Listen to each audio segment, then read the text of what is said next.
দর্শক, এই মুহূর্তে যে স্থানটি দেখতে পাচ্ছেন এটি হচ্ছে স্কেলেটার।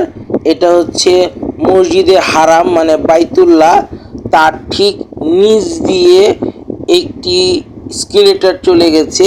এইটি হচ্ছে এস গেট।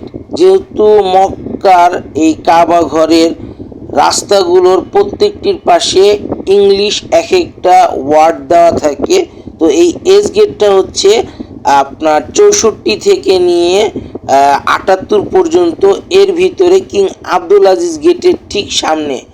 এর নিচ দিয়ে যেই রোডটি চলে গেছে সেই রোডের নিচে কিন্তু বাস স্টপ বা হচ্ছে গাড়ির স্টপেজ।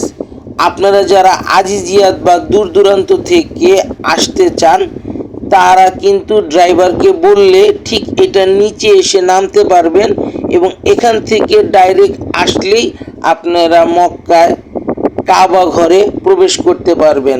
আমি আপনাদেরকে একটু সুন্দর করে এই স্থানটা দেখাচ্ছি।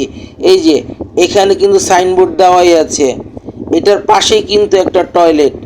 আপনারা যারা মক্কা মদিনাতে আসবেন তারা কিন্তু দূর দূরান্ত থেকে আসতে চাইলে ডাইরেক্ট গাড়িতে করে এই স্থানে ড্রাইভারকে বললে ড্রাইভাররা আপনাকে কাবা ঘরের নিচের স্কেলেটারের এখানে আপনাদের নামিয়ে দিবে এবং এখান থেকে কাবা ঘরে আসতে আপনার কোনো কষ্ট হবে না।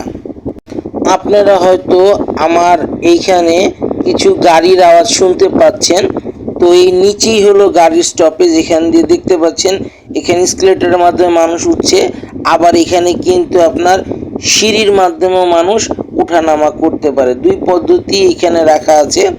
আর এখান দিয়ে আসলে অন্তত পক্ষে দূর দূরান্ত থেকে হাজি এবং হাজেরানরা হারিয়ে যাওয়ার সম্ভাবনাটা খুব কম থাকে এবং এইখান দিয়ে আপনার হুইল চেয়ার দিয়েও যাতায়াত করার ব্যবস্থা।